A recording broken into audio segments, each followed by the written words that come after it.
Good morning. I'm very happy to welcome my friend, Professor Dr. Dilip Chavan, who is teaching in SRTM University, Nanded. Professor Dilip Chavan will be speaking on the topic English education in India, which happens to be subject on which, one of the subjects on which he has worked a lot, and we can consider all over India, especially in Maharashtra, Professor Chavan is considered as an expert in this special area of the entire history and politics of the study of English in India. Now, let me also briefly state the reason why I requested him to speak on this. You see, we are all students of English, right? And more often than not, I have heard students saying this, and not only students, a lot of teachers also saying this, that we should, because we are students of English, or even those who are not students of English, have this idea that speaking English is the ultimate, ultimate, let us say, test of your intelligence and your, your capability. We seem to always forget that language is only one aspect of our personality, and that languages do not exist apart from us and the society in which we live. So, therefore, it is important for English students also to know the social, historical, cultural context of the study of English. So, that is the area in which Professor Chavan has done a lot of work. He has done his PhD on this because he worked on the English education in Western Maharashtra, but he has also written a couple of books on various aspects of this. So, Chavan sir, we are very happy that you are here to give this lecture. This also happens to be the first lecture in a guest lecture series that we have planned this year. This year happening to be our college 75th year, Amrit Mahotsav. So this is going to be our first of the series of guest lectures we plan to have, and I'm very happy we have Professor Chavan to kind of launch this guest lecture series. Very aptly, because he also happens to be a past student of our department. Okay, Tali for that. He's definitely one of our illustrious past students. Now, I also wanted to say this, that Professor Chavan, that we have a very young group of audience today. In fact, we have less number of senior students and more number of freshers. So that is the composition that we have. I thank all of you for your presence, and I again welcome Dilip for this morning, and I ask him to start.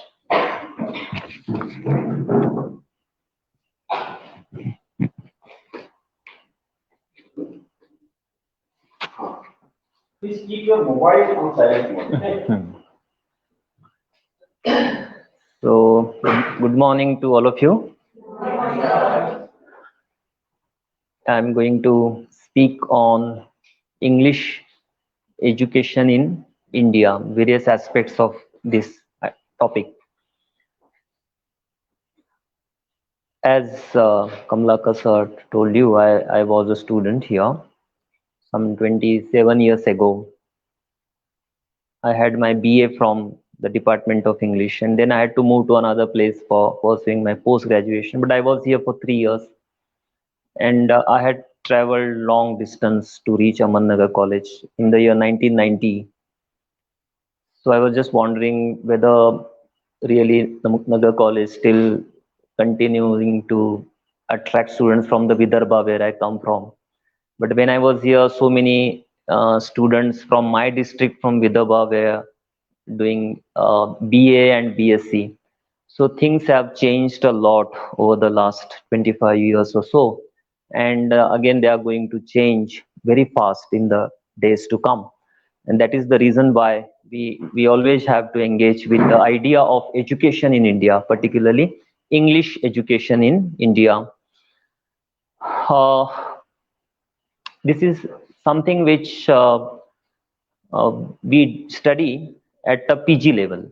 When you move to MA, you have a paper called English Language and Literature Teaching, and there we have to start thinking of the history of English education in India, or the history of language education in India now, as it is called.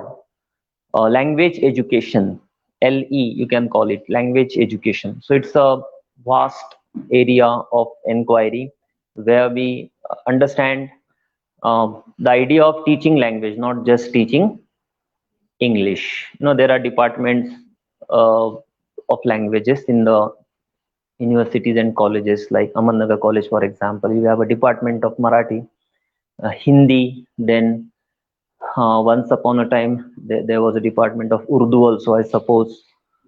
Yeah, still, and then English. Uh, so if you look at these departments, you will find uh, some kind of uh, discrimination, some kind of inequality so far as uh, the way these languages are treated in a college, also at a governmental level. When I joined this department as a student, English department was a very cozy place occupied by very senior professors having huge space like this. Even then, it was the same. Whereas other departments had very shabby kind of, say, you know, offices and places to work in. Now it still continues. Not, I don't want to criticize the college as such, but this is just to help you, understand from very close quarters how one establishment officially treats with other, I mean, many languages, how are languages treated in just one institution or one official establishment. I mean, this is everywhere. I mean, you go anywhere, you will find English occupies prominence. English is a language of power, and you join this department, or you decided to opt for English because you want to be benefited by whatever that English has to offer to you.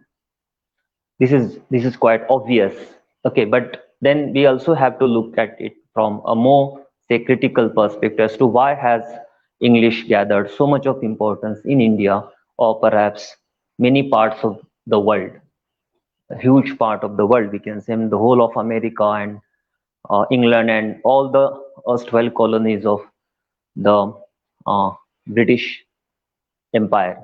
So English has almost become an international language, though this claim has been challenged by many scholars and many other political groups. But still, English is spreading fast, and on certain, say, counts, it is the largest language. So we have to look at English as a phenomenon, So English also has emerged as a field of critical inquiry. And how do you look at English? How has English emerged as a language of modernity, as a language of modern discourse, as a language of new industrial society, trade, business, commerce. So we call it capitalism. It's a capitalist society where capital occupies centrality, and we have now recognized the value of trade, business, and say industry, factories. So English is predominantly the language of industry. It's not just a language uh, taught in the departments of English. It is primarily the language used in business, trade, and international banking. And for the last, say, 3 or 4 decades, it has been the language of computer software, perhaps uh, the so-called social media. So English is primarily what is assumed when any technology is designed or thought of.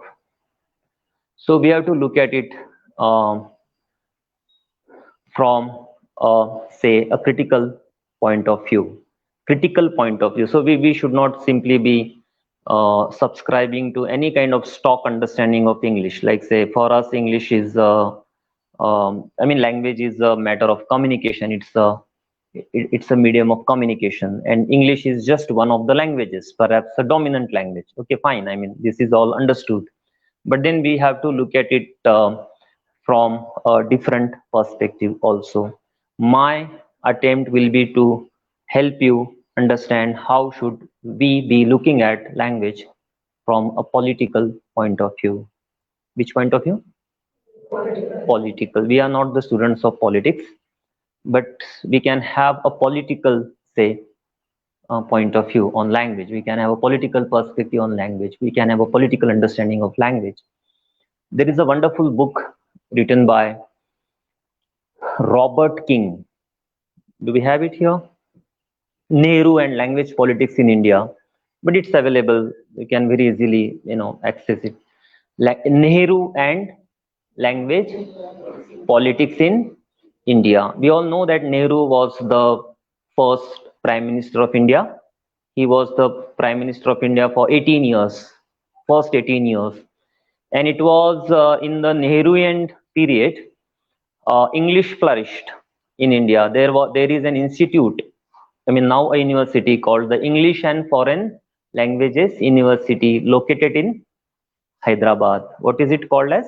English and Foreign Languages University in Hyderabad. There are two institutes in India which were established by the central government in the early period of our independence. One was the IFLU, as it is called, English and Foreign Languages University in India, I mean in Hyderabad, and another institute called the Central Institute of Indian Languages, which is located in Mysore. Mysore is a place in Karnataka. Hyderabad is in Telangana. So I visited both the places several times, and what I could see is, I mean, it's an altogether different, say, kind of a picture when you go to Mysore and visit CIL. It's a sinking kind of an institution. There are no faculties, no students, no courses offered, no programs, and not much funds. No money to really run programs. That is the institute for Indian language. What do you mean by Indian languages? Native languages. Native languages. Okay. Can you name Indian languages? Hindi, Marathi. Yeah, yeah, yes, yes. There are 22, yeah, 22 languages listed in the 8th schedule of the Constitution of India. But how many languages are there in India? Can you tell? Hmm? How many languages are used in India? Anybody, I mean. Somebody said, huh? Sorry? 220. 220, good, 220. Any other answer? 22 into 10. Any other answer? Somebody has some other figure? Feel free to respond to this question. Keep increasing. 220, okay, fine. If you ask this question to me, sir has introduced me in the superlatives, if you ask this question to me, I have no answer. If you ask this question to Ganesh Devi, who was awarded with the Padma Shri for his work on Indian languages, he has no answer. If you put this question to the Commissioner of the Census of India, the Commissioner has perhaps no answer to this question. If you look at the census report, census, every 10 years we conduct the census, in which all the heads are counted, how many people are there in India, but not just the human beings are counted, even languages are also counted. So if you look at the history of the census in India, you will find every 10 years you get a new figure, and so the government of India can tell you exactly the number of people living in India, but the same government will not be able to tell you the exact number of languages used in India. Why?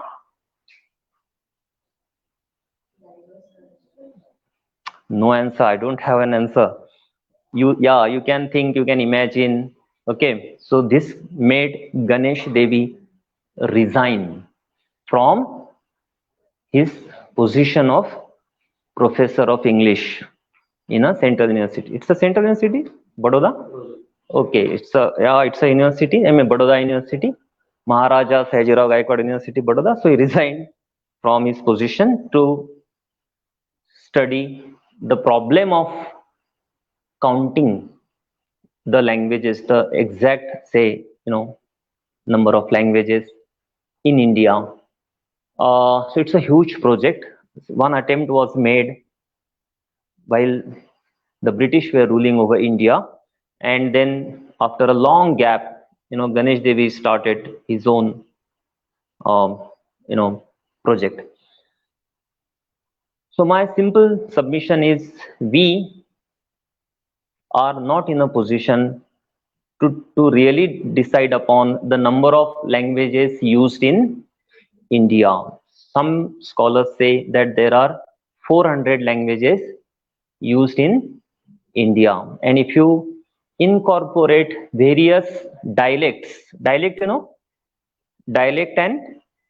language, these are two different ideas in sociolinguistics.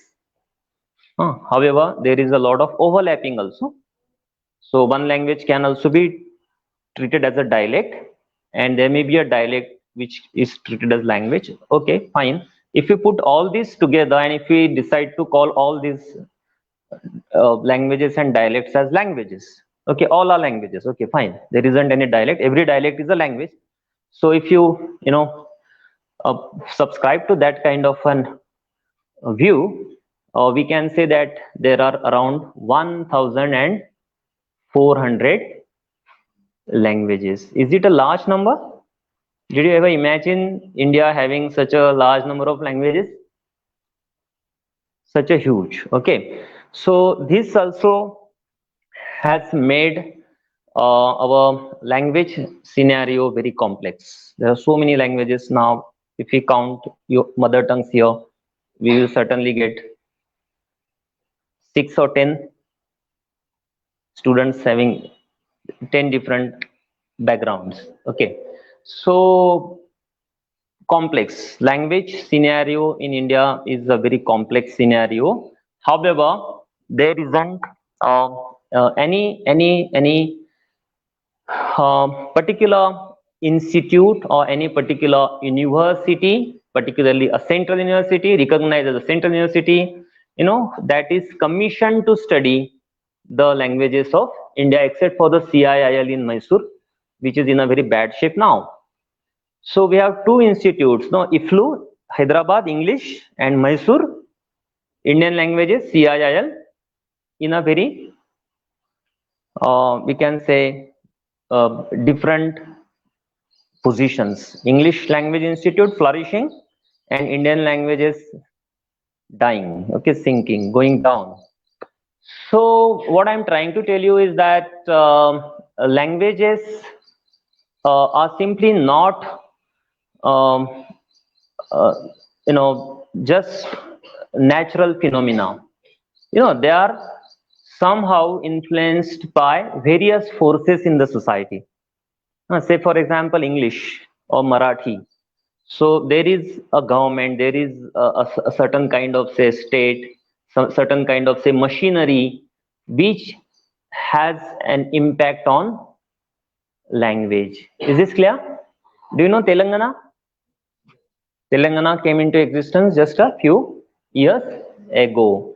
So there was a state called Andhra Pradesh, and it was divided into two parts, two states. Okay, so once upon a time, say in the 60s, there was a battle in Maharashtra, for the formation of a new state. Do you know this? Do you know the year in which Maharashtra, came into existence? Do you know? 1960. Before that, there was a Bombay, yeah, state, Bombay presidency. So it was divided. So Maharashtra came into existence. So the government of India adopted a policy. It was called linguistic states. What is it called as?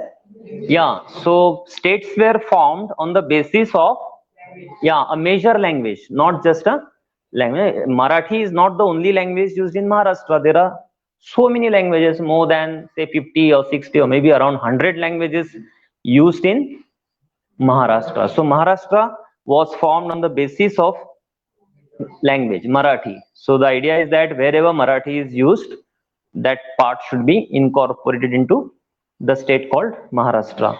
So once upon a time we had say language as a deciding, you can say, factor, a decisive factor. So significant a factor that decided the territory of the state. Karnataka, Maharashtra, Gujarat. Now we are in the say 21st century, now the second decade, third decade, where we divided Andhra Pradesh into two. Andhra Pradesh also has Telugu as its state language, and Telangana also has Telugu as its state language. So an altogether different phenomenon is seen in the arena of politics. So again, language matters here. So once upon a time, language was seen as a unifying kind of a phenomenon which can unite you, which can give you a sort of say sense of belonging, a sort of say identity that I am from Maharashtra, Marathi Manus. So that happened some say 60, 70 years ago.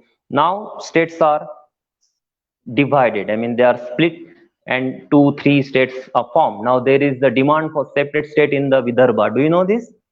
Yeah, separate Vidarbha. You can know more about this from different sources. So my point is that language is something which is influenced by what? Yeah, state policy, by state policy, by the government. So there is something called the government which is a major force dominating what is called as language policy. What is it called as? Language policy. If you study national education policy, have you heard of this? NEP 2020? Yeah. So this central government made an announcement in the year 2020, and the government announced a new policy called as National Education Policy 2020. So there is a section on language. So what does it mean? That every nation has an educational policy, and language policy is part of a state policy or an educational policy. So if you read NEP 2020, you will find the government expressing certain views about language, like in English or Indian languages or so. So we need to relate the idea of language to something called policy, something called planning, something called say government. So there is a new field of inquiry now called as language planning. Language planning. So some 60 years ago, there was an essay written by a sociolinguist. The essay was entitled as Can Languages Be Planned? Can languages be planned? Can we plan languages? So that was the beginning. And then this now has become a very major, say, field of inquiry at an international level, primarily because hundreds of languages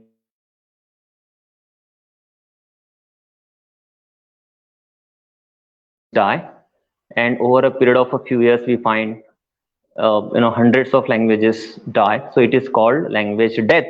What is it called? Language death. So language death also is a matter of concern at an international level. If you visit the website of the UNESCO, you will find several projects are there, several reports are there. So the UNESCO is looking for young students like you, young scholars like you, to work on the idea of language death. What is it? Language death. How languages die. So it is also called as linguistic genocide. Some scholars call it linguistic genocide. Means languages do not die, they are killed. They do not die, they are killed. Is there a difference between dying and killing? One dies and one gets killed. There's a lot of violence used when you kill somebody. So these scholars believe that languages don't die, they are killed. So that's an altogether different perspective. That is also a political, say, perspective on the idea of language death. So I come back to that book, Nehru and Language Politics in India, where Robert King tells us that what India needs, or what perhaps we need, we being the students of, say, language, or students of literature, or students of, say, what you can say, linguistics or sociolinguistics or whatever. What we need, or what India needs perhaps, is a political perspective on language, which King tells us do not have. So we haven't developed a political perspective on, say, language. What King was trying to do, he was trying to look at the idea of history of languages in India. If you look at this, if you try to explore the history of languages in India, you will get confused. However number of years you spend in exploring this, your confusion will grow. You will get confused, keep on getting confused. Every book will add something to your confusion. So it is such a confusing field. Some people say that you know Sanskrit was the first language in India. Some people say that it is the mother of all languages. Have you heard people saying that? Sanskrit is the mother of all, even Urdu, huh? Urdu is an Indian language, of course. So Sanskrit is the mother of Urdu, Marathi, Kannada, whatever. Uh, so very complex phenomenon. How are we going to look at, say, the origin of Sanskrit, or origin of many Indian languages? For example, Marathi. Marathi could be a very good example. Could be a very good case of studying as to how, when did Marathi as a language originate. So what Robert King tells us is, what he says, when you look at a history of Indian languages, there is a need for writing political history of languages in India. This has not been properly done. When you study MA, in English, um, when you do ELT, there is a topic called History of English Education in India. There is a topic, okay, in English language teaching. So some of you would be doing MA, so hope you also do ELT there, and you also have to read this. So, any textbook on ELT or any teacher that teaches this, generally subscribes to a very conservative traditional view on the history of English education in India. We being the teachers of English, tend to say, assume that English has certain, advantages. English is having some kind of say something more to promise to India, to you. It is something that is greater than perhaps Indian languages, many other Indian languages or international languages. We also assume that it was a gift by the British to India, as if the British came to India to gift English to India. There is a wonderful book which this library possesses, This Gift of English. This Gift of English. This is a book. So this phrase, this gift of English, now the title comes from Macaulay's Minute. Can you tell me the year in which Macaulay drafted his minute? Do you know Macaulay? Heard about Macaulay? You heard. Yeah, some teachers made a mention of Macaulay, right? So Macaulay, Lord T.B. Macaulay drafted a minute. It was a document, it was like a letter or a sort of say, you know, proposition written in the year 1835. When? 1835, 200 years ago. So it is believed that that was the beginning of English education in India, which is not true. English education means the teaching of English in India, predates Macaulay. So even before Macaulay drafted his minute, the process, the act of teaching had already begun. So we have to go back to the late 18th century. When? Late 18th century. Can you sense this? This sense of time. Which century now we are in? 21st. Okay, so almost all of you were born in the 21st century also, right? But before that, 20th. Then again, you have to go back to the 19th century. So long ago. So 250 years ago. How many? Yeah, almost 250 years ago.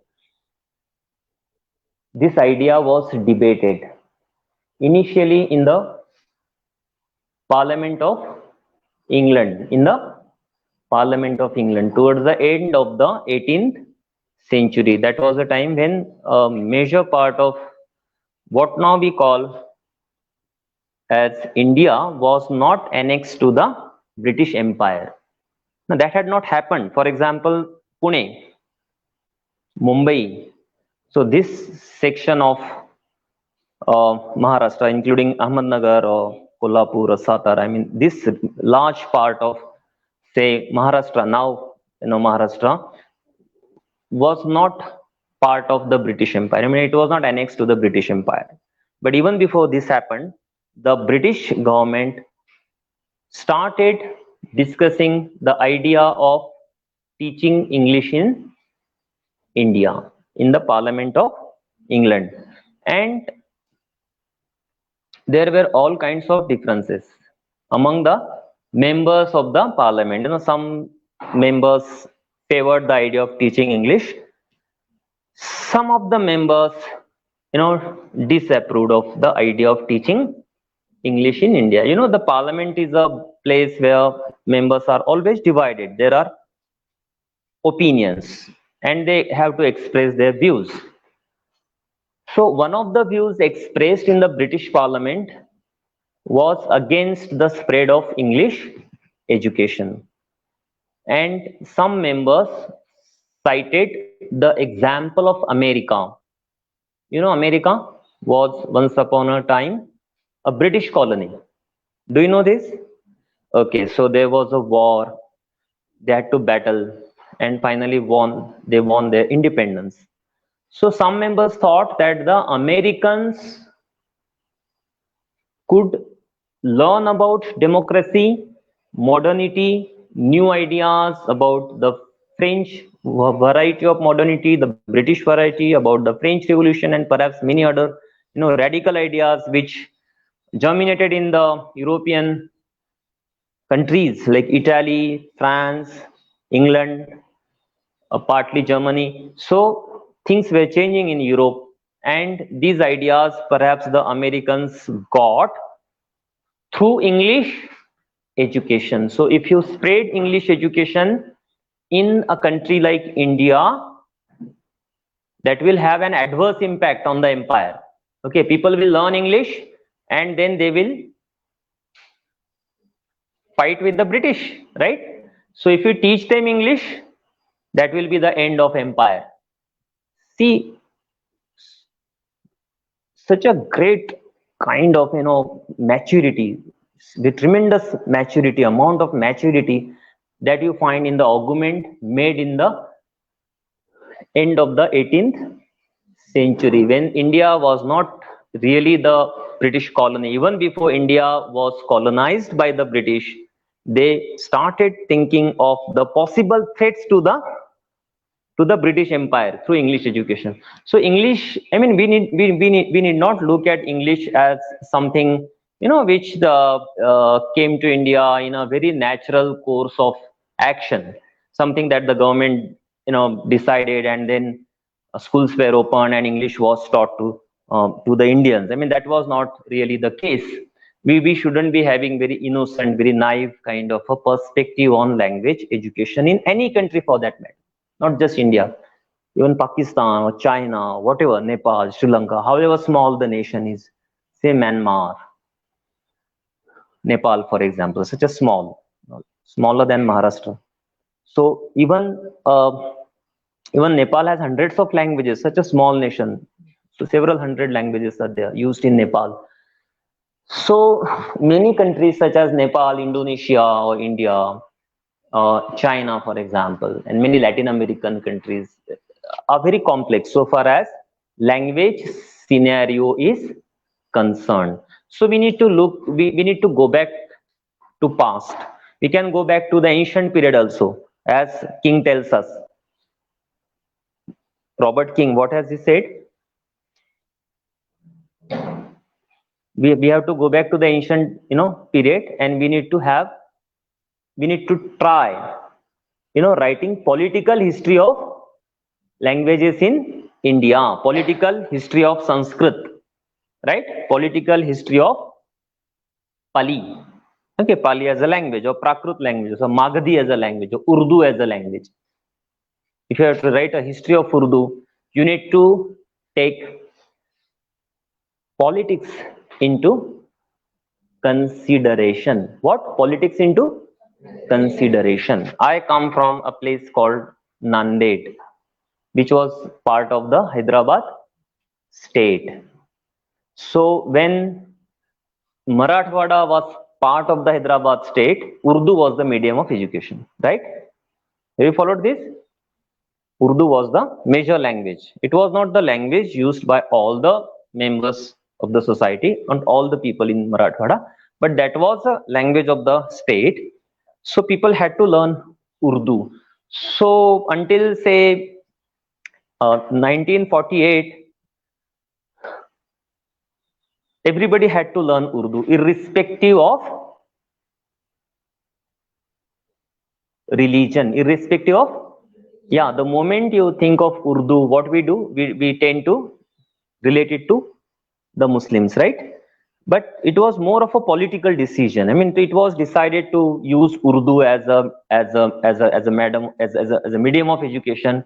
So it was a regional language. So it was how the case was. But soon after, Marathwada came into existence as part of Maharashtra, as part of a region independent of the Hyderabad state. Urdu was done away with, and Marathi was used. Marathi was introduced in the school.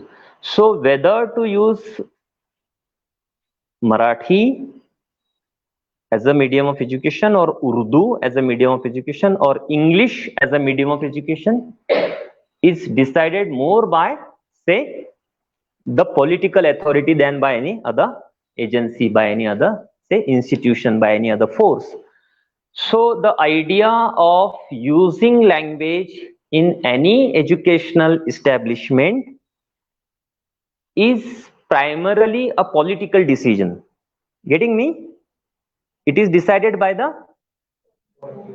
yeah, by those who are in power, by those who are in power. So the British were in power until the year 1947. So they wanted English to be introduced in India, but selectively. Getting me? Selectively, you understand? Selectively means selectively distributing something selectively. I have supposingly 10 pens, so I decide to give my 10 pens only to boys, right? Or only to these people, and you will not get these pens or pencils or notebooks, whatever. So selective distribution of whatever that is that we have. So whether everybody was to be taught English, whether the British, decided to teach every Indian this language, whether every Indian was to be taught English. So this is a question which has been raised by many scholars belonging to many schools of thought. School of thought, school of thought. What is a school of thought? It's a perspective, right? It's a perspective. You know Gandhi ji? अभी पूछना पड़ता है ना. गांधी नाम सुना है, I heard. कोई तो थे Gandhi ji. Okay, so there is a perspective called Gandhian perspective. Okay, you can have a Gandhian perspective on anything, right? On agriculture, on economy, clothing, khadi. So Gandhian perspective, you can have an Ambedkarite perspective. Do you know Ambedkar? Yeah. You can have a Marxian perspective. You know Karl Marx? Yeah. You can have a feminist perspective on what?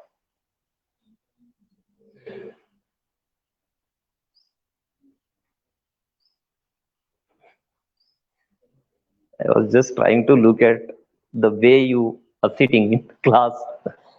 I mean, 2021, but when I went to Ferguson College from here, I found boys and girls sharing the same bench. Here, after 27 years, it was 93 when Kamlakar sir joined this college. Such a conservative classroom. Yes, guest lecture के लिए आप ऐसे officially बैठे हैं? I don't know. See, we have classrooms right from the beginning where sex segregation is practiced, right? Rows for boys and rows for girls. So segregation begins at the bottom, right, in the family also. So that starts, and the story continues. When you do MA in English, you call yourself modern English, modern language, modernized community, civilized community. But then the moment, we look at the class composition, we find girls sitting together, like that. So feminism, right? Feminist approach. There can be a feminist perspective on what? On what? Anything. On anything. Politics, family, religion, and education. Yes or no? You can have a feminist perspective, feminist analysis of the educational system in any nation, right?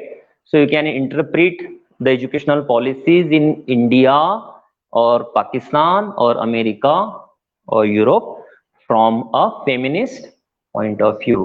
So can there be a feminist perspective on language?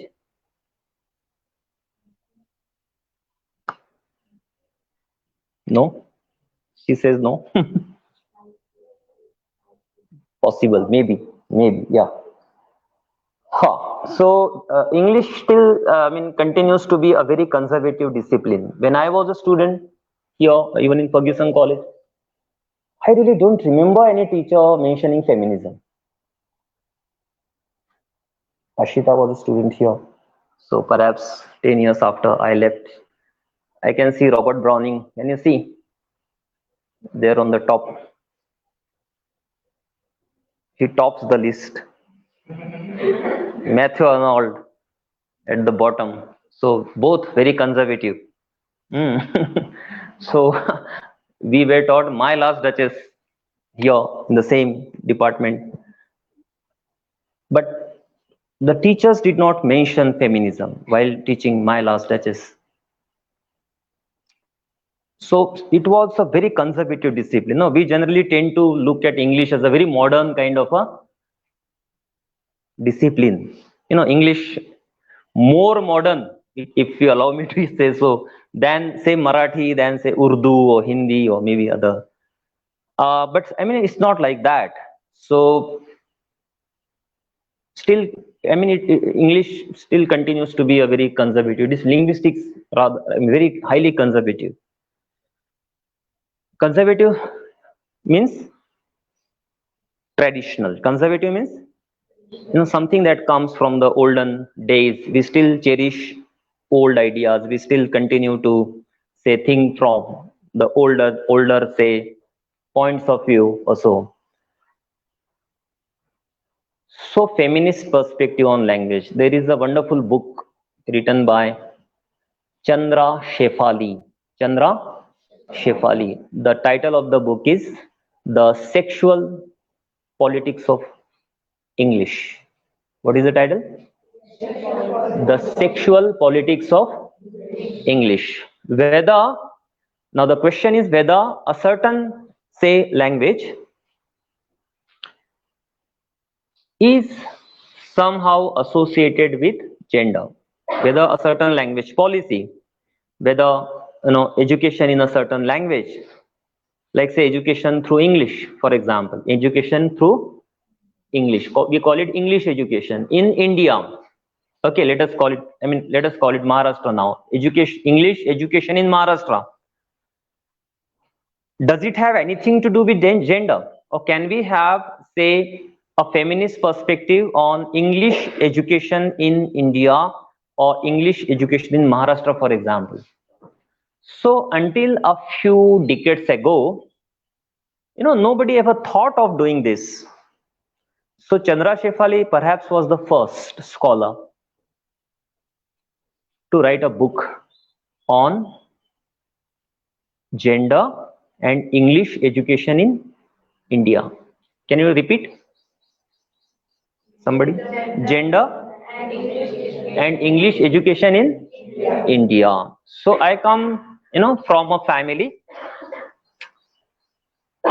very conservative, and my brother, got his daughter admitted to a Marathi medium school and his son to an English medium school. This happened with my kins. First of all, he did not really think it necessary to discuss this matter with me. I did my PhD in language education. So my brother decided to say, admit his daughter to a nearby school and then his son to a very far off school. This happened just a few years ago. But Chandra Shefali, I hope you will remember the name. Chandra? You can note down if you wish. Chandra Shefali. So what she did, she studied the idea of teaching English in which city? Which is the nearest city? Ahmednagar itself is a city, right? Where is our university located? Pune. Did you visit Pune? Several times. So it's a very modernized kind of a city, you know, IT park. Now metro construction is going on. If you go to Pune, you will find, you know, metro routes are being constructed. So what Chandra Shefali did, Chandra Shefali studied how English was received in which city? Pune. How many years ago? Just 100 years ago. Just 100 years ago. I hope you remember the term selective distribution. Do you remember I mentioned this? I used this term selective distribution of what?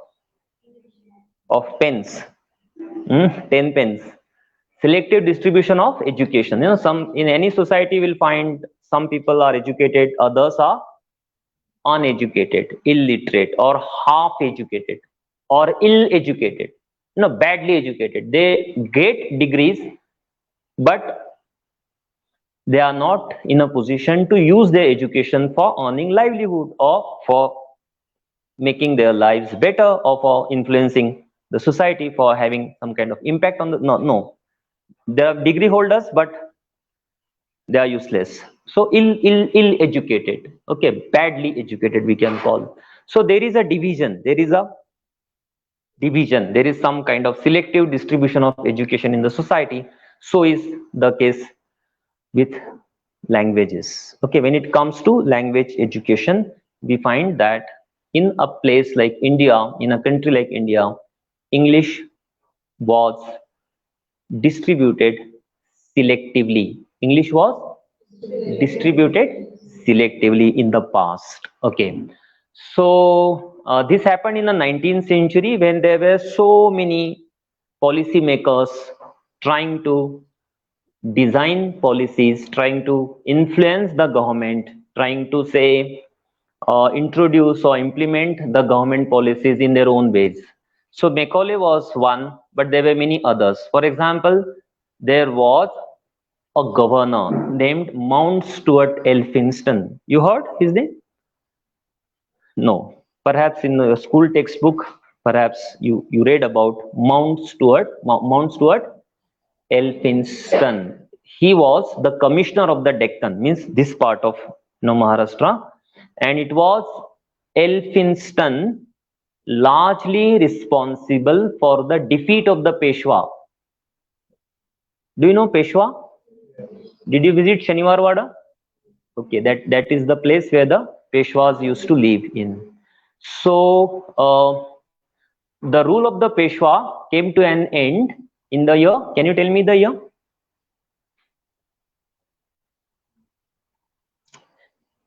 Can you tell me the century? 16, 17, 18? One by one. 18. Any other answer?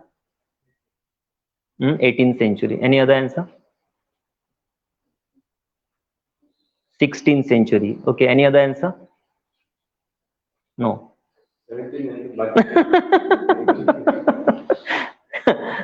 Both wrong. Now, abhi chhod do. 16, 18, wrong. Either 17 or 19. 17th century. This is the sense of history. So the Peshwas were defeated in the 19th century. Which century? Can you tell me the year in which, you know, the Peshwas were defeated? Can you tell me? 1818. Very easy to remember, right? अभी भूलेंगे नहीं? कब तक? Very close to exam तक नहीं भूलेंगे. 1818 याद रहेगा? 1818. That was the year the British defeated the Peshwas. Okay. One battle was fought in Ahmednagar also. When you go to Maliwada, you know? Yeah. So you will find Jyotirao Phule statue there. And just next to that, there was a stone on which something was inscribed on. I think it is not so visible. Once I tried going there last year. So there is encroachment and Okay, but you can make a visit. Being the students of English Lit, you should know what happened in Ahmednagar 200 years ago. So the year 1818, when um, this part of the Bombay Presidency, was attached to the British Empire. So Elphinstone, you should never forget Elphinstone as a ruler, as a governor, as a key person in designing educational policy, also language policy in Maharashtra. So what Elphinstone did, Elphinstone, you know, occupied Shaniwar Wada. You know that place? Yeah, and he sat exactly on the stone, on the place, where the Peshwa used to sit, right? So Bajira was replaced by literally Elphinstone, and he started dictating, the policies or whatever. So many Brahmins from Pune approached Elphinstone, and they started telling Elphinstone that they wanted to be friendly with the British government. Getting me? We don't want to cause any threat to you. However, in turn, you should promise something to us, right? It's a give and take. What is it? Give and take. Okay, I'll give you something, and then in turn, you have to offer something to me.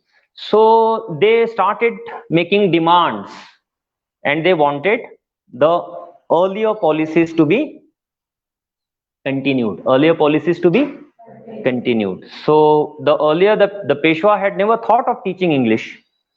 Not a single school was opened by the Peshwa for teaching English in Pune or in any other part. So they wanted Sanskrit to be continued, and Elphinstone granted their demand. I mean, he decided to support Sanskrit education. So the government, the state, will take care of Sanskrit.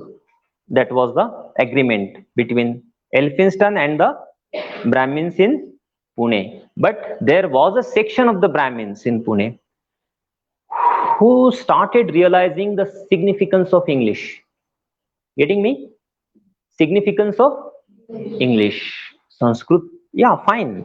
We should learn Sanskrit, but then we should also learn English. Okay, so there was a conflict between, yeah, two groups. The Brahmins were divided in Pune. So one small section was to make a new demand. What was it? A demand for English education. So in the year 1852, इसको भी भूलना नहीं, 1852, there were a few people like this, small group, 4 or 5 or 6, they wanted to go to, say, Vishram Bagh, where the resident used to, rule from. जैसे ना collector office असता ना, just in front of Ahmednagar College. So Vishram Bagh was like that. So there was a group who wanted to, these people wanted to go to the British officer with a petition, request, these are our demands, please accept this petition. So they wanted to submit. But there was a lot of opposition in Pune, and there was also a threat. These people thought that the conservative section of the Pune elite, Pune Brahmins, might attack with stones, maybe with some other weapons or so. So there was a fear. And then Jyotirao Phule was very young, like you. He was your age.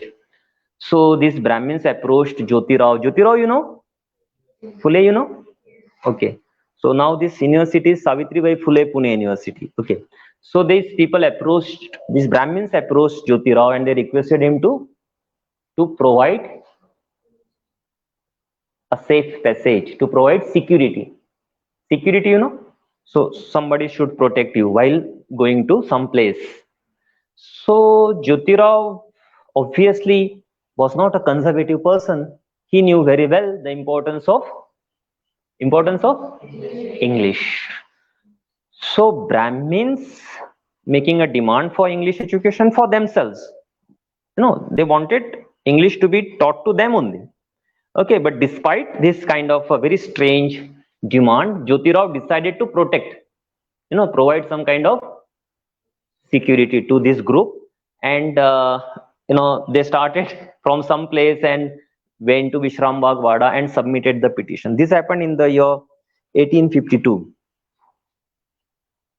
So Elphinstone had already left India, but before Elphinstone left India, he had decided to teach English only selectively. There was a minute. You remember Macaulay wrote a minute in which year? 1835. Okay, but Elphinstone had already drafted his minute before Macaulay, did that. So it was 1823 that Elphinstone wrote a long letter, long minute on education, where he very clearly wrote that English should be distributed selectively. Only a few people should be taught English. Okay. So Elphinstone, also, he continued to be an influential figure despite he left India. There is a college called Elphinstone College, where is it? Mumbai. Okay, so before he left India, a few traders from Bombay decided to establish a college in his name, in his memory. So that happened. So the British government initially started teaching English to the Brahmins and some other upper castes, and this was found. This is found in many reports. As you study various reports, census, the census, as a very huge kind of survey was started in India initially in the year 1871, and then it was carried out more systematically in the year 1881. So from there we have various reports available. So until the end of the 19th century, in Maharashtra as well as in Bengal, these are two important states, we find only the upper castes had learned English. Getting me? So in the mid of the 19th century, we find the upper castes opposing the idea of learning English or teaching English. But towards the end of the 19th century, with the help of the British government, whatever help that they received, whatever financial or political support that they received from the British government, they somehow managed learning English. Now we have statistics available, data available, which tells us that English predominantly was a language of the upper castes in India till the end of the 19th century. And Chandra Shefali tells us that the newly educated people in Pune and perhaps in other parts of India also were not so ready to teach English to their wives and daughters. Okay, I am an English educated person, but I don't want my daughter to learn English. So there was a controversy, there was a debate which was not properly studied until Chandra Shefali made an exhaustive study of this phenomenon in Pune. It's a wonderful book, huge, properly supported by documents, evidences. So you should have a look at this book. It's available in soft form also, so sir will make it available to you.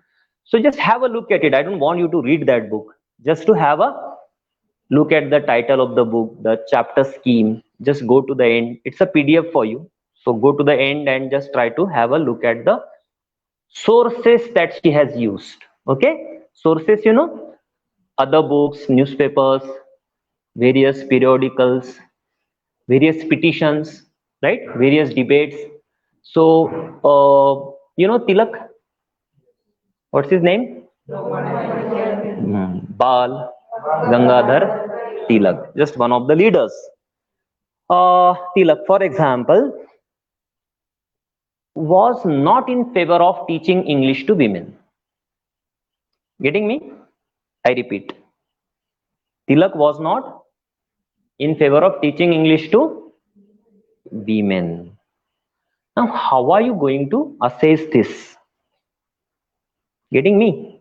So I had my MA from Ferguson College, which was established by you don't know, you know BP Hiwale, the founder of Amannagar College. So was Tilak. You know, Tilak was one of the founders of Ferguson College. So I also studied ELT there. Some teacher was there to teach ELT, English language teaching. But nobody really bothered to tell us that the founder of a college like Ferguson College, for example, had his own opinion about teaching English to men and women. Men and women. There was a woman named Rakhma Bai. इसको याद रखेंगे आप? कितने दिन? ये क्या sir बार बार हमें पूछ रहे कितने दिन? Rakhma Bai. Rakhma Bai was a woman. You know, child marriage, it was a practice, you know, widely, you know, prevalent in India. So she was married when she was a very young girl. She was married to a man, and after a few years, she went to school. She became an educated woman, and then she was told by her parents that she was married when she was a she was a child. Okay, so she decided to refuse to go to her husband's place, to accept that man as her husband. So Rakhma Bai. So the matter was forwarded to the court, British court. But before it was forwarded to the court, all the influential persons in Pune started expressing their views. Getting me? So when there is a controversy in the society, you have to express your view on that particular topic which is controversial. So Bhandarkar, do you remember? I mean, sorry, do you know this name? Bhandarkar? Bhandarkar was a social reformer in Pune. Agarkar, you know? Ranade, you know? Naam suna hai? Okay, MG Ranade, right? Mahadev Govinda Ranade. And Tilak, now everybody knows. One more, Pandita Ramabai. Have you heard? You heard about Pandita Ramabai. So these were the people, influential, personalities in Pune, and they were divided over the idea of Rakhma Bai's case, over the idea of Rakhma Bai's decision to not to go to her husband. She decided not to accept that man as a husband. So in this case, I mean, so many people had to get involved, and there are now books available. You can read a book on Rakhma Bai's case, which was contested in the court. Okay, so Tilak wrote an editorial. Tilak wrote a piece in Kesri where he, said that women, if educated in English, would refuse to go to their husbands. If women are educated through English, if they are taught English, they would not get married. They would not accept family as an institution. They would denounce, their traditional roles. So have you seen this happening? An English educated woman deciding to not to get married? Does it happen in the society? All English educated women remain single. They don't get married, or they quarrel, or they become violent, or they don't do whatever. So this doesn't happen, right? And if a woman decides to remain single, of course she can. It has nothing to do with English. Even a Marathi knowing person, an Urdu say knowing person, or anybody has every right to take any decision about one's own marriage or so. But Tilak got a chance since Rakhmabai was educated and since she denounced whatever that she was expected to do. Tilak, made use of Rakhmabai to tell the wider society not to teach English to their daughters. So people got so afraid of English education. There's so many what you can say, uh, uh, uh, assumptions, misunderstandings, rumors about English education in past. So what I'm trying to do is to make you understand that a thing which looks so simple is not that simple. The arrival of English in India or the spread of English in India is not really that simple a phenomenon. Now we are already into the age of globalization. What is it? Globalization, where the market has become so dominant. Are there malls in Ahmednagar? DMart. When I was here, there wasn't any mall.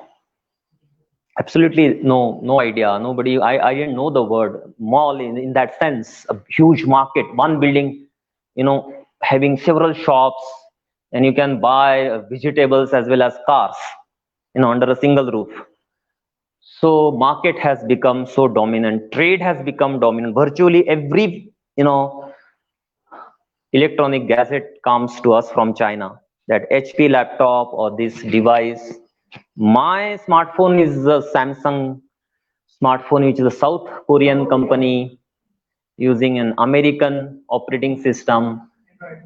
Yeah, manufactured in China and sold in India, right? So at least 4 nations involved. At least we know. Of course, there are many. Okay, but we know 4.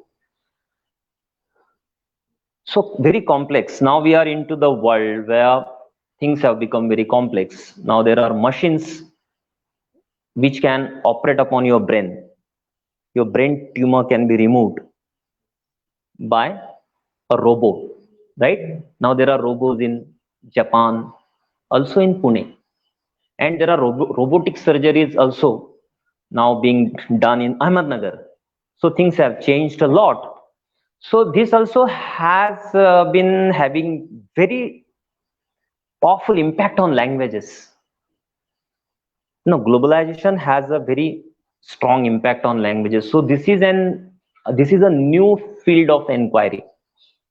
Okay, you can do PhD in this area, globalization and English, globalization and English, or globalization and language education in Maharashtra, maybe Ahmednagar or Pune or whatever, Mumbai. So you find uh, suddenly you find English medium schools. The idea of English medium schools becoming popular in the last 20 to 30 years. When I came to Ahmednagar College 30 years ago, there were five or six English medium schools. I can tell you the names.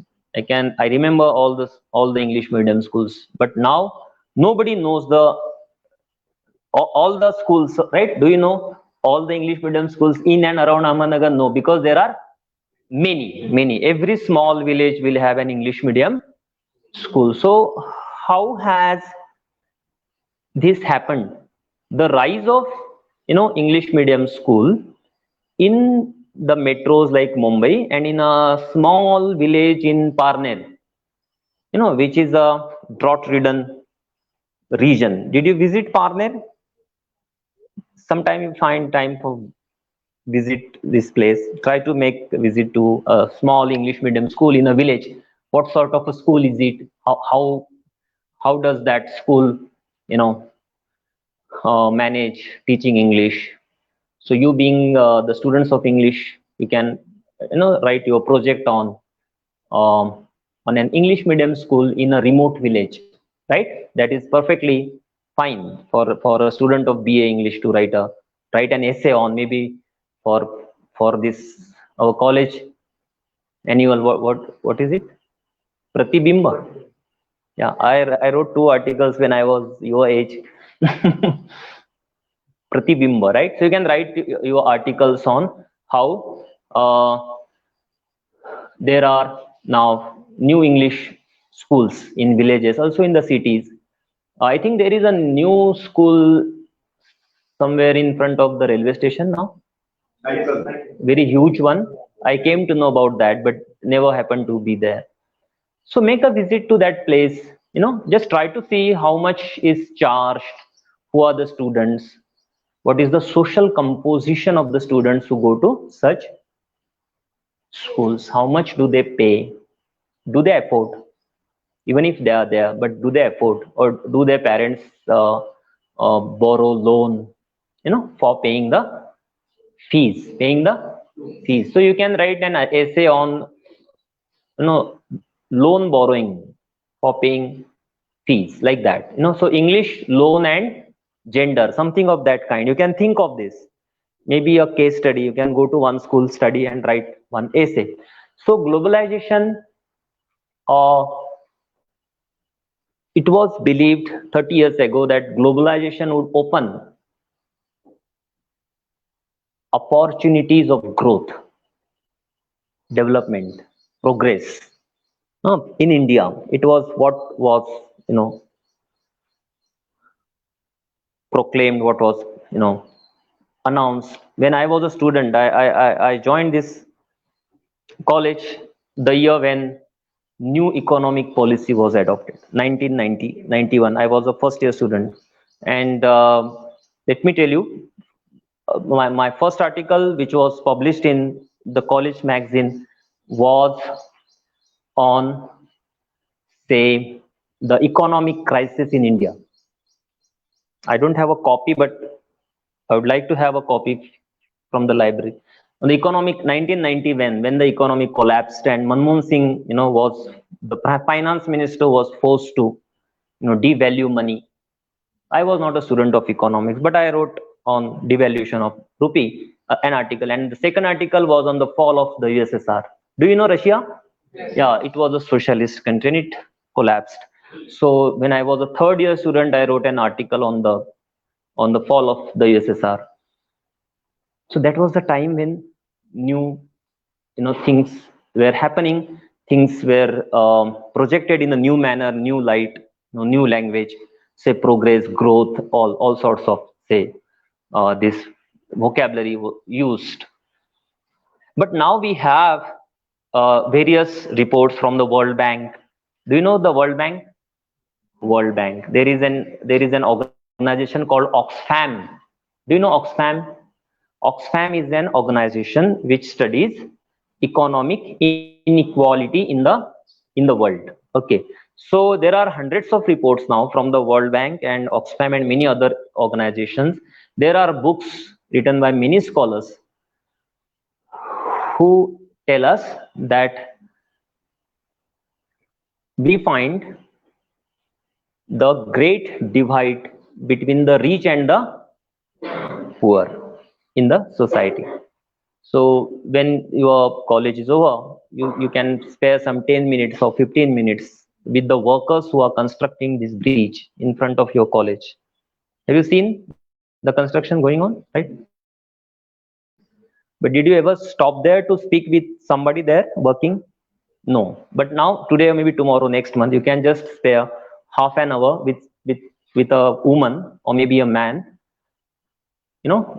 working there, and just interview that person. Even that interview with a construction worker also can be a very good topic for your annual magazine, college magazine, Pratibimba. So of course you have to speak about language, right? What languages do they speak, or how do they manage their children's education? Where do they send their children to? And whether they know English, whether they can speak English also. So 30 years ago, it was all said that all opportunities would be made available to all for growth, for development, for equality. But now we find a huge divide. India is divided among several sections, several groups. But primarily, we can say there are people who are rich and there are people who are poor. So, what does this divide to do, say, with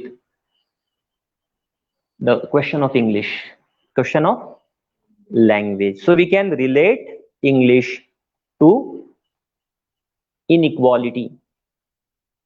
Followed? Yes or no? Relating English to inequality. Do you remember Chandra Shefali, Yes, sir. Tilak, Rakhmabai? So we tried studying English in the context of gender then, 100 years ago. But now you can study the same phenomenon, English education in the context of inequality, So some scholars believe that English is largely responsible for the death of hundreds of languages in the world. I don't want you to subscribe to this view, nor do I.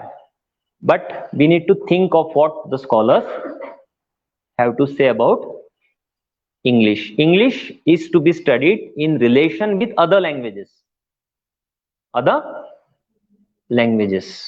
Okay, how should we relate English to Urdu, Marathi? How do they interact? What influence you find English on Marathi, for example? So there are many such studies possible. So when you grow up, when you do PG, or maybe after that you would like to continue with your own scholarly, say, persuasion, so you can continue with such ideas. So I better stop here, and I hope there are questions you can ask, if you have any. कुछ आए मन में या नहीं? कुछ सवाल? Yeah, if you have any question, you can ask. I'll stop here.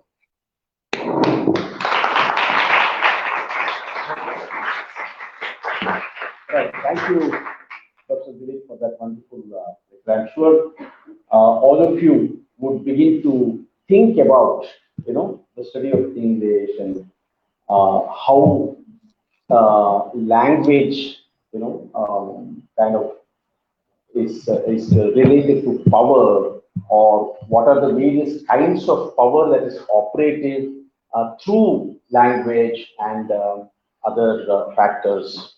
So, like Dilip so elaborately explained how English education in India is connected to male and female, or it is different for men and different for women access to English education, or those who are rich and who are poor, those who belong to upper caste and other castes, and those who live in some region as against other regions, and cities as against villages, so on and so forth. So in this manner, he has tried to invite us to think about how a language can be at the center of dividing the society into on various grounds. So I please remember also that he's not saying that we should not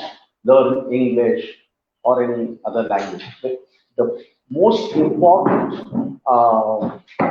perspective that he has suggested to you is to develop a critical sense. What we know, we should have a sense of a critical understanding of that, and that's what I think his lecture itself has illustrated. I hope you will take this forward, but in order to do that, you perhaps have some questions, some confusion. So you are most welcome to ask your doubts, your queries, your comments, whether in English or in any other language. He understands English, he understands Hindi, he understands Marathi, he understands even Urdu. So you can ask in any of the languages if you have any queries. Yes. Don't be shy. You can close your eyes and ask questions. If you are shy, close your eyes and ask. Sir, Yes. sir, why English is chosen as an official language in many countries? Sorry? English. Sir, why English is used as an official language in many countries? Okay. It has something to do with colonialism. The way British ruled over the world. Yeah, at least 100 years ago, almost 100 years ago from now, 84% of the earth was under the influence of some or the other colonial power. Clear? Itna? So this will give you, sense of how huge the project of colonization was. Right? Around 85% of the earth and more than 90% of the population, experience some or the other variety of colonial rule. And the British were the most dominant. They ruled over America, they ruled over Australia, they ruled over India. आज का India, कोई जमाने में क्या था, Pakistan, Bangladesh, Myanmar, Sri Lanka, Nepal. So the Indian subcontinent, the British ruled over the Gulf. The British ruled over some of the Latin American nations also. Not all, but some, and most importantly, the whole of Africa. So obviously, English became the official languages wherever the British ruled. Take India, for example. So largely because of the introduction of English by the British, and these countries in the course of time became politically free, right? India became independent in the year 1947, and it was written in the constitution that the government of India will work hard for doing away with English in the next 15 years. It was written, this was a statement written in the constitution, for English is going to be there for the next 15 years. So ये 15 साल के बाद हमें English को कम करना है, क्योंकि we fought against the British Empire, right? We did not want English to be the language. We wanted our languages, to grow. And the leaders like Gandhi ji or many other leaders had criticized the British for sabotaging the Indian languages. They did not really let the Indian languages flourish. So, chale jao. There was a movement against the empire, and we became free, and it was all. But see, this did not happen. Did it happen? No. So after 15 years, a review was taken, and it was seen that English was growing fast, much faster than it happened during the British rule. So there was a demand for English from the people, and the government, the state, those who were in power, recognized the importance of English in the international trade. In the international, say, market, in say in the factories, in whatever technology used in production. So the industrialists and traders in India did not want to do away with English, because they wanted English to be used, and the opportunities that English had to offer to them in order to be part of the international trade market or so. So they did not want to lose this opportunity. This happened in India, this happened everywhere. Wherever the British ruled, there was a revolt against colonization, but the new rulers from various countries such as India did not want English go. Getting me? Yes or no? There is a wonderful book which I would suggest you may not read, and I really don't want you to read it right now, but somehow you can make sir to speak on that book, The Richard of the Earth. The title of the book is The Richard of the Earth, written by an Algerian scholar named Franz Fanon, where Fanon tells us how various independent nations such as India would fail to decolonize themselves. Getting me? Decolonize. I am not against English as such. We are not against English as such. But if at all it was decided to do away with English, जैसे कि हमने कहा ना British चले जाओ तो English भी चले जाओ, ऐसी भी थी language policy. We don't want English. वो ब्रिटिश की गुलामगिरी है, गुलामियां है British, so we don't want English.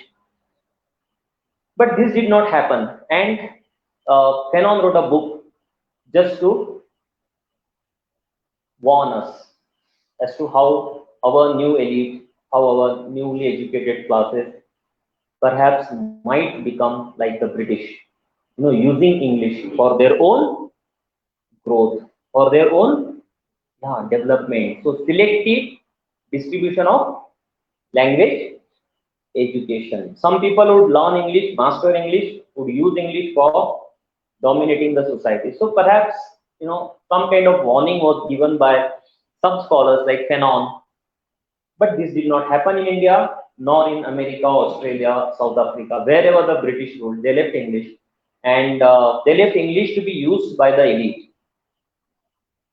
Getting me? This did not happen everywhere in a uniform manner, but this happened in India because India has a very complex history of caste. Upper caste, lower caste. Everybody has. Yeah, everybody has one's own caste. है कि नहीं? मन में है ना? Everybody knows. So caste is a very complex order which somehow manipulated English. Something that you need to learn. Maybe in future you can have more a study to undertake, some books to read. There is a book, this gift of English in this library. Alok Mukherjee, there is. Yeah. There is a book here in the library. So this gift of English, this is a book written by an Indo-American scholar named Alok Mukherjee. It tells us a lot. If you want to pursue this, matter, perhaps Mukherjee will help you. Alok Mukherjee. So this happened everywhere. Primarily, it is the language of capitalism. Capitalism is a very dominant system. It dominates all of us. Through technology, industry, various commodities and market. So English is not just a language used by the British for us now. It is the language of the international market. So there is a lot of demand for English in China now. The Chinese are looking for teachers to teach English to them. So many millions of Chinese are going to America for learning English and pursuing higher education. So great, exchange now. The Americans and Europeans learning Chinese and the Chinese learning English. That is the reason why China is dominating the world. So language plays a very important role in domination. If China is to dominate the whole of the world, it has to learn English. And it's doing that. And the Americans are very much after Chinese, the language. They don't want to learn Urdu and Marathi and Hindi. There is hardly a place, in America meant for teaching Indian languages. But there are so many institutes, so many teachers now. Now through online mode, so many Americans and Europeans are learning Chinese, Korean and Japanese. Primarily because of trade and economic reasons.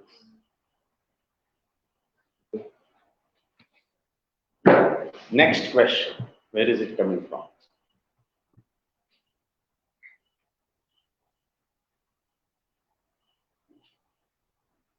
Yes.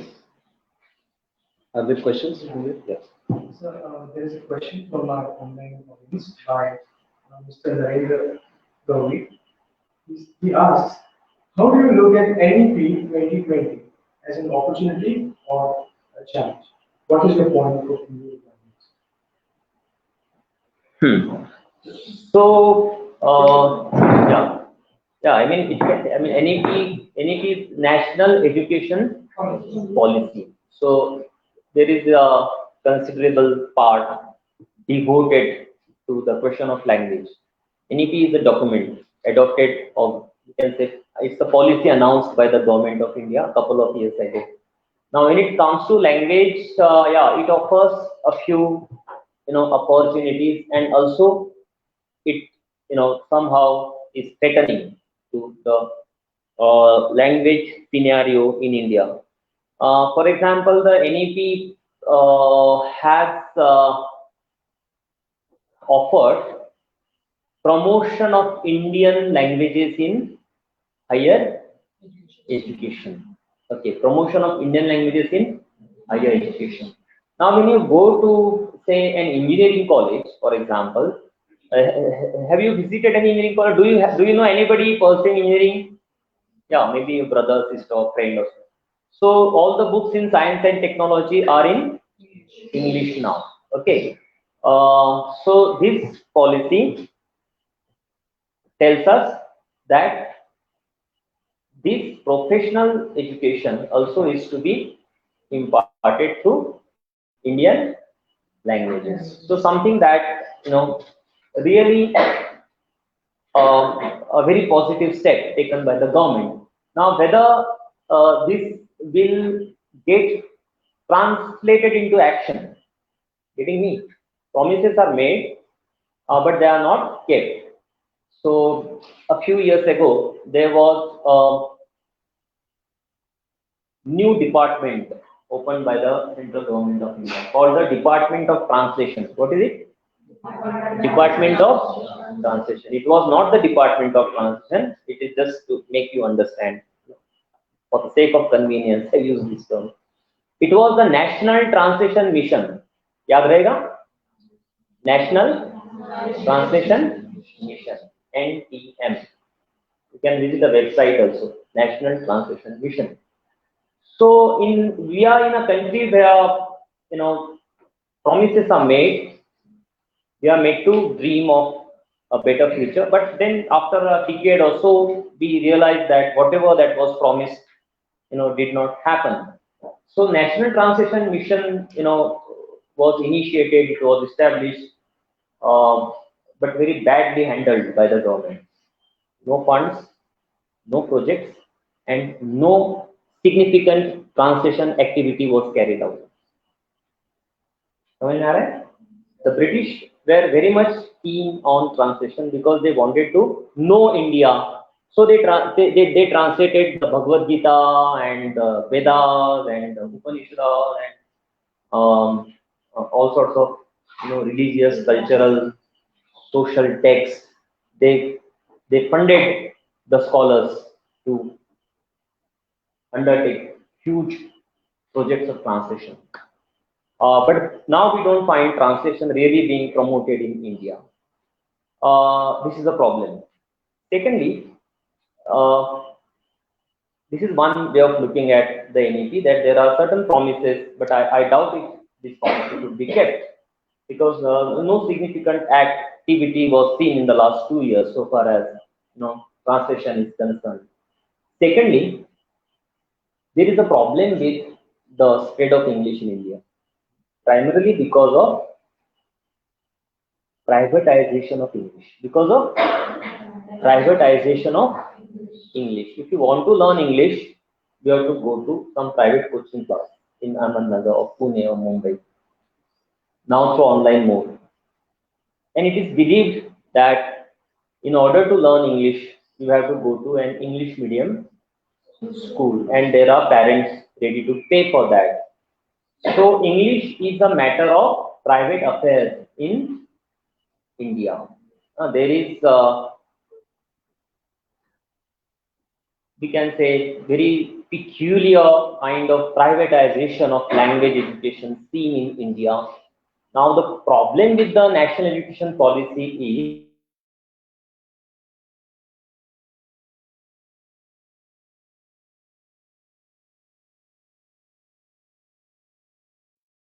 school education in India in the name of English. So this is a problem. So the NEP neither criticizes nor promises any kind of, say, structural change in the school system, so far as private schooling is concerned. So I doubt if really NEP really going to be that useful so far as equitable opportunity of access to English or enrichment of Indian languages is concerned. I doubt. I delivered a lecture which is available on Facebook and YouTube, but actually I have to send a link on the question of language in the NEP 2020. I'll send it to Savari, and then you can perhaps forward it to whoever is interested in that.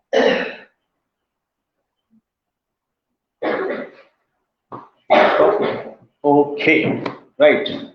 So thank you very much, Professor Dilip Chavan for this wonderful session. I'm sure this must be one of the rare experiences of sitting for a 2-hour lecture that you have had after taking admission to Ahmednagar College. And thank you, Professor Chavan, for holding all our attention for this during this hour. And also, I hope you will remember the seriousness with which we must go about studying what we are studying. That is an underlying message that I find in Professor John's lecture. You go about pursuing your BA and then perhaps MA with various subjects. English is one of them, but you also have other subjects. But it is important to be a little more serious about this rather than looking only at examination as your only goal of coming to Ahmednagar College and spending your most powerful years of your life.